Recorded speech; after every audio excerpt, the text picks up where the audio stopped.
Do you know what Hongqi means? Red banner. For decades, this wasn't a car you could just buy. It was a privilege. Only dignitaries in China drove it, and the brand was surrounded by a myth of exclusivity. And suddenly, this red banner ends up in the parking lot of a Polish supermarket.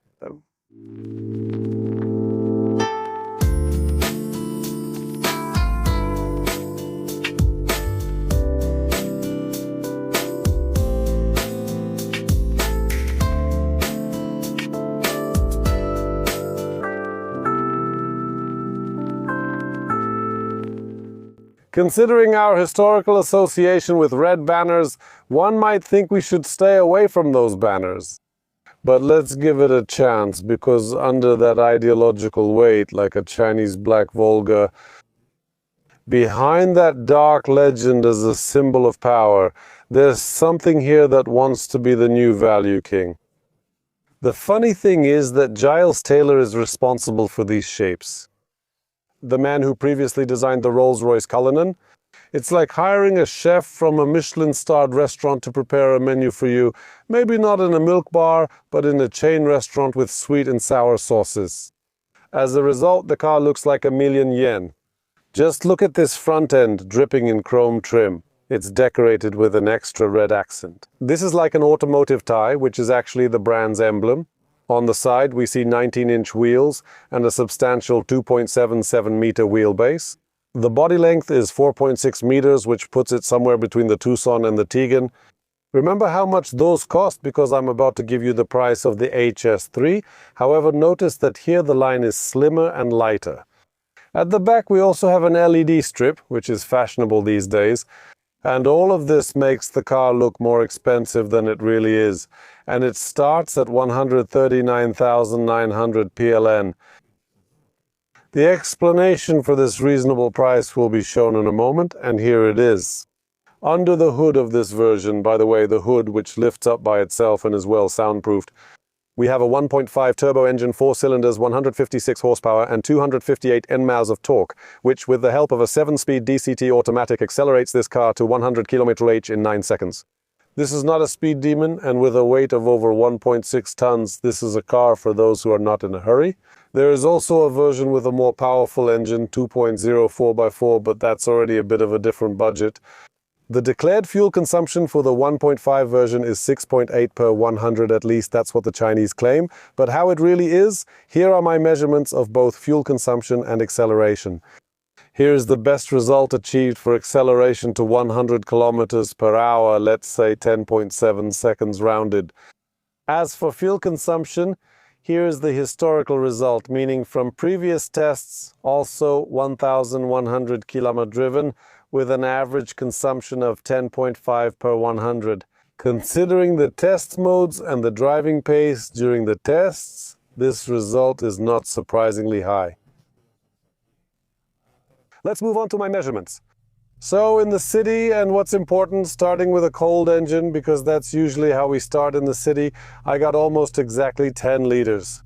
On the highway, at 120 km/h on a windless day with a temperature of 10 degrees, I got 9 liters while driving at 90 km/h, gave a result well below 6. So for this size, that's actually pretty good. Regarding the fuel consumption results, I have to add that regardless of the selected driving mode, here we have comfort, sport, and eco to choose from, the car very often, during steady driving and even gentle acceleration, keeps the revs around, let's say, 1,400 to 1,500 RPM. And it seems that emission standards played a role here. That's why, to see at least 2,000 RPM, you have to press the gas a bit harder so that the gearbox finally downshifts. So let's see if this promise of luxury on the outside translates to luxury on the inside. Maybe let's start with the color scheme. Sure, this PCR thing is always something that improves the look of the interior. In this case, it also works very well, in my opinion.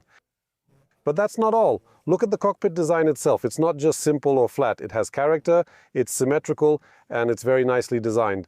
There's something going on here, something happening around the screen. The vertical air vents are also arranged in a way that keeps things interesting.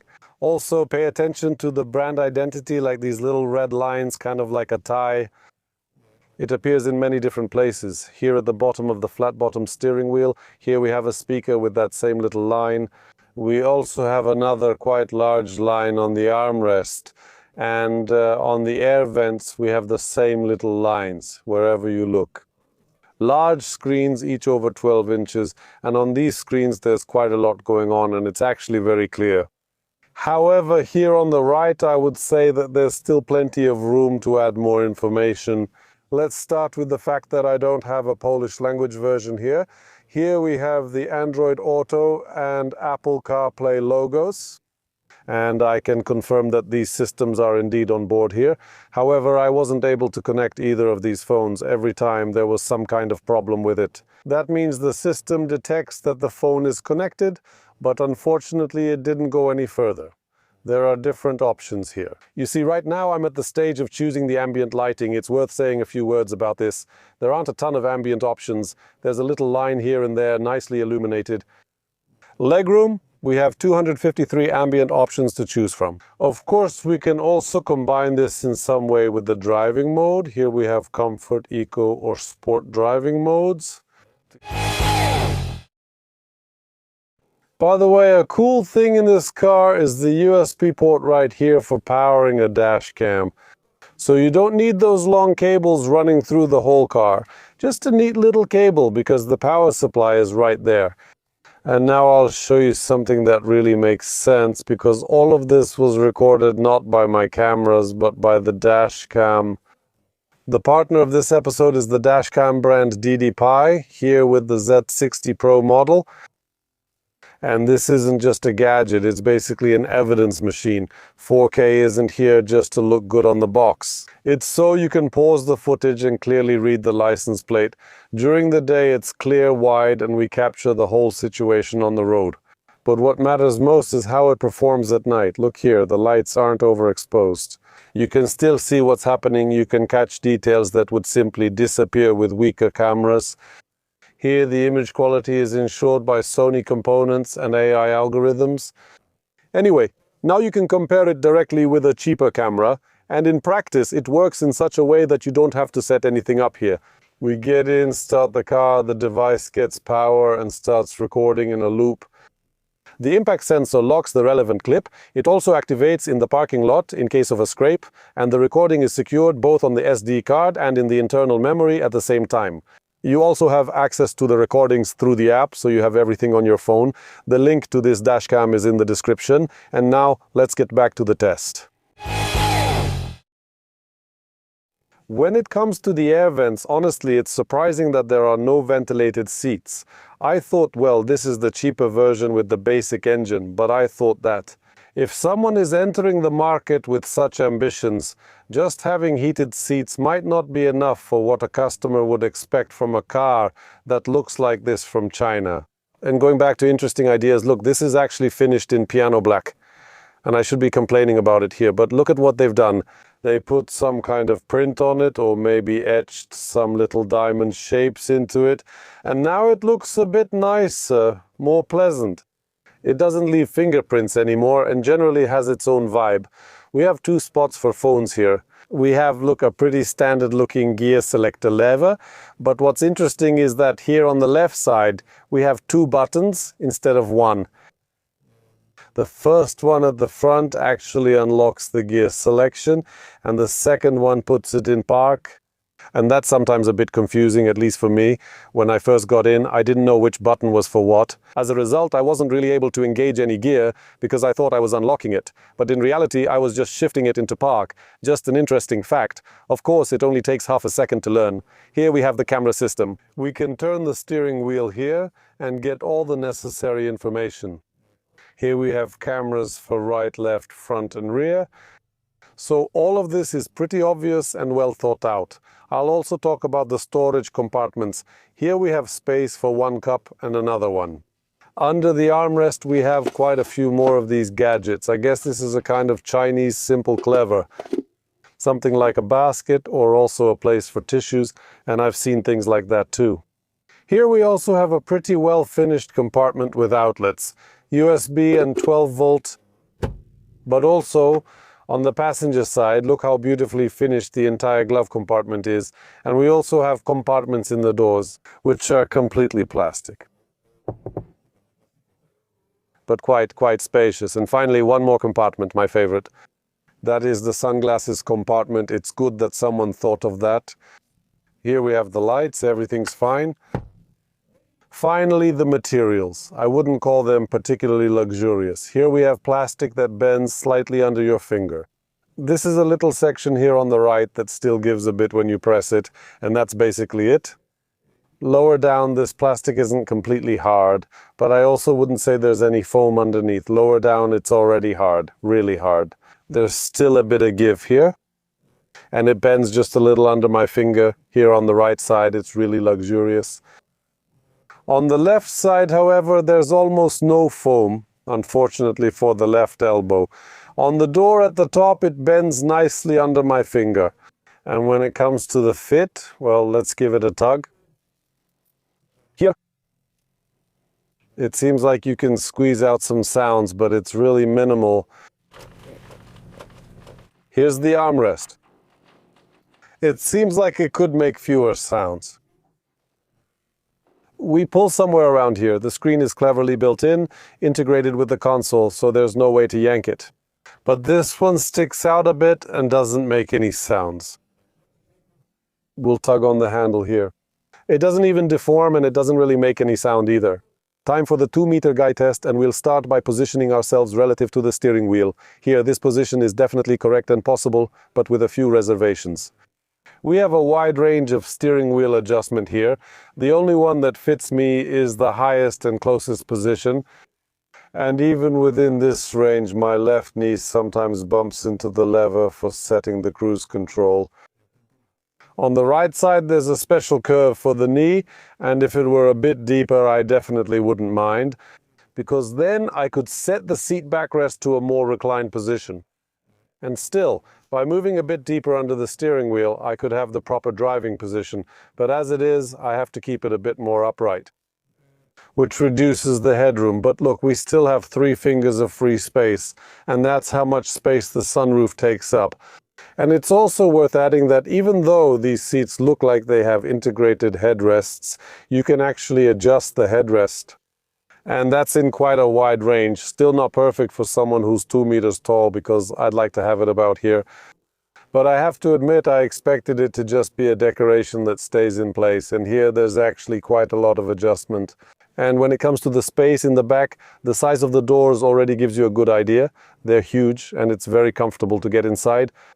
And there's a lot of space here. Look, I'm sitting behind myself, and I still have 10 centimeters between my knees and the driver's seat. There's also plenty of space under the seat. You could dance here. Honestly, I'd prefer to use that space under the seat so that the driver would have a greater range of height adjustment and could lower themselves a bit more. As someone who's 2 meters tall, I would appreciate that, but at least the passenger in the back always has plenty of space. There's also plenty of space above my head here, maybe 1 or 2 fingers of free space, so again, I don't have to slouch. Notice that I'm also sitting very high. My knees aren't up to my chin. We have air vents here in the center, separate air vents. We also have phone charging. There's both USB and USB-C ports.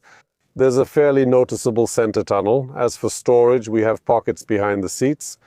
We have these clever phone holders behind the seats near the headrests and medium-sized pockets in the doors. Interestingly, the rear bench doesn't slide here, but the backrest does. Can be set in 2 positions, either more upright for sitting or a bit more reclined for lounging. The difference in angle is visible here on your screens. It's not a big difference, but at least you have some choice. The ISOFIX connectors are hidden here. You'll need to line the car seat up with them if needed. There are no guides. The armrest is big, wide, and comfortable. Fairly standard for 3 drinks. Lights above your head. The panoramic roof above your head gives light and a sense of space. The headrest can be adjusted, as you can see, within quite a wide range. So I would say that the rear seat 2-meter test turned out even better than in the front.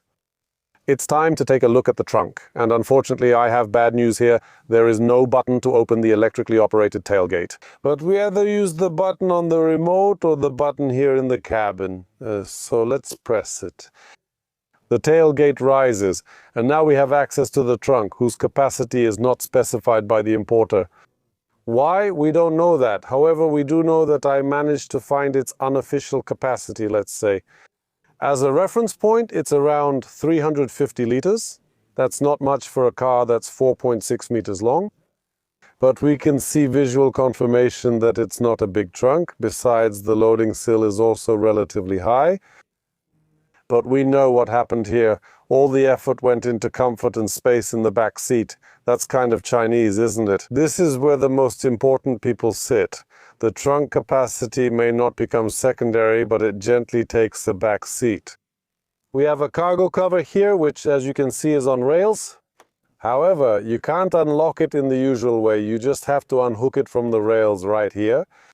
And it rolls up nicely. You can also detach it and put it under the floor. There's a proper place for it here, as you can see. Currently, the umbrella occupies the space meant for the cargo cover. And honestly, I tried to find a place for this umbrella outside of this spot. And I don't know where else you could put it. So the conclusion is that when we remove the cargo cover, it has to be raining. As for the trunk equipment, we have lights on both sides. We also have a pocket here on one side and a compartment on the other. And we have a classic hook, just one on the left side. Notice that it's placed quite high, which is nice because very often these hooks end up somewhere halfway up. You don't really know how to use them at all. Here they thought it through well. And now we fold down the backrest. At least one of them. And now take a look at how it looks.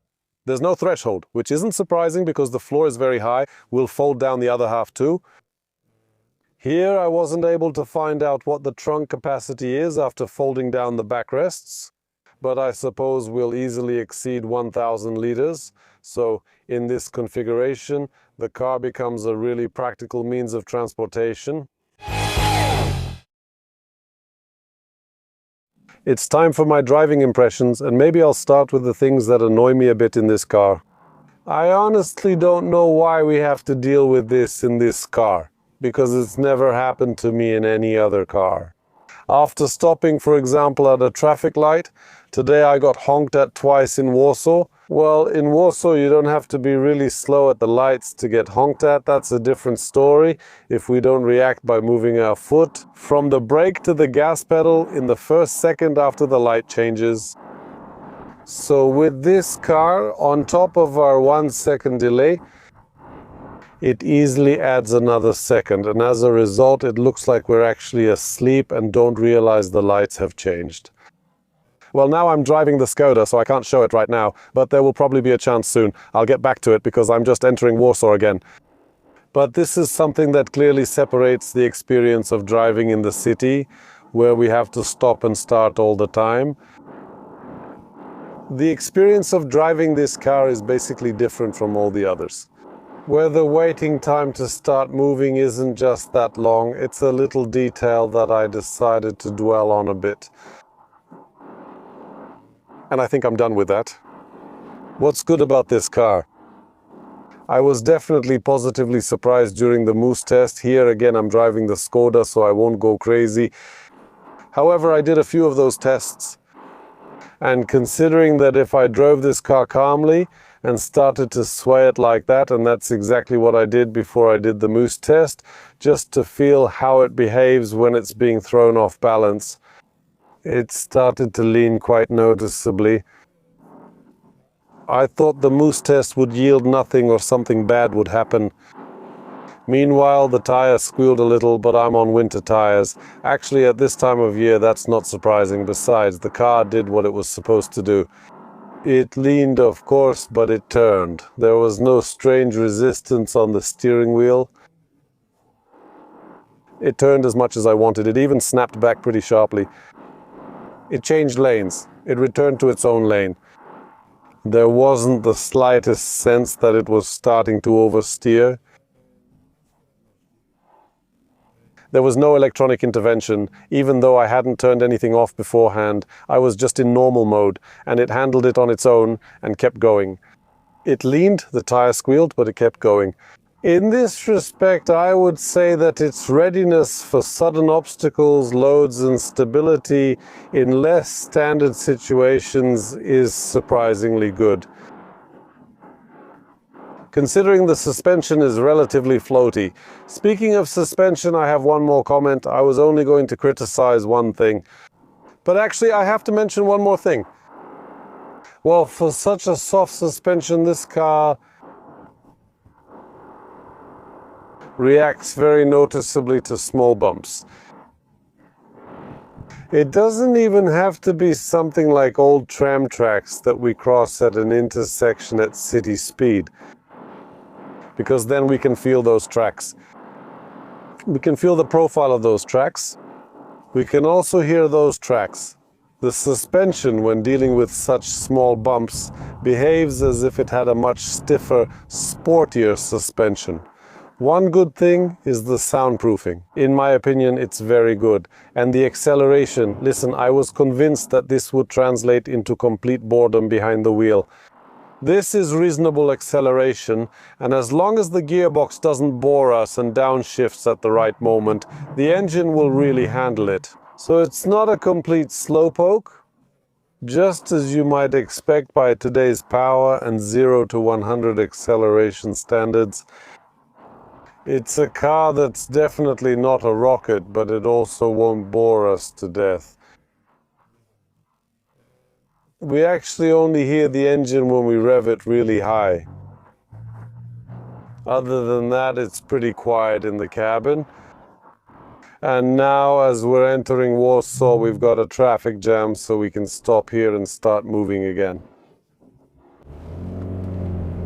And we're moving too long. Maybe on camera, like I said, it may look like I'm making a big deal out of something minor. We can repeat it once more. Stop. The engine shut off. Stop start. It shut the engine off. We're pressing the gas. No. It's moving. No, I don't know. You decide. To summarize my experience driving this engine version, I'd say this. I wouldn't rule out this model for those who like to drive fast and dynamically. But I would try the version with a more powerful engine. If we assume that this version is just for getting around comfortably, and the other one is more for driving pleasure, then everything falls into place. A few more words about visibility. Here we have a fairly narrow A-pillar. The mirror doesn't blend with the A-pillar. The mirror is quite large. There's even a bit too much black plastic around it, but it's okay. And my line of sight here is right at mirror level. I could sit a little lower. Or the mirror could, so to speak, stick out a bit less from the headliner here. On the right side, the mirror still doesn't connect with the A-pillar. That rarely happens. It's a nice solution. But from this perspective, the A-pillar is already quite thick. Moving on, the B-pillar is also quite thick. Further on, you can see a fairly decent little window. And that helps, because you can actually see a little bit. The last pillar is very wide. And at the back, the window is actually set almost vertically. Now let's see the lighting at night. Here on the steering wheel, the buttons are illuminated. The metal knobs, of course, are not. The buttons under the steering wheel are illuminated. As you can see, the footwell is lit up in red, because right now I have the color set to match the driving mode. Here we have, of course, illuminated buttons on the right. The buttons on the overhead console are also illuminated. The glove compartment in front of the passenger is illuminated. The compartment under the armrest is not. The door pockets are not. The handles are not. And in the back we also have very clear ambient lighting.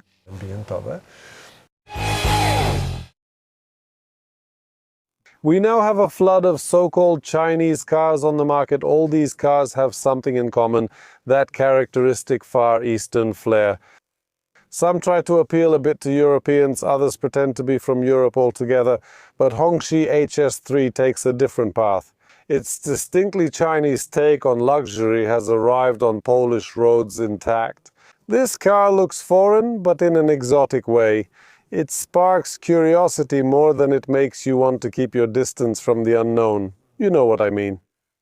But will customers notice this and want to use this car to break away from mediocrity? Sales statistics will show us that soon. Thank you very much for watching this episode. Remember to subscribe and see you in future videos. Bye! And as always, a big thank you to Ptak Warsaw Expo for making the venue available for filming.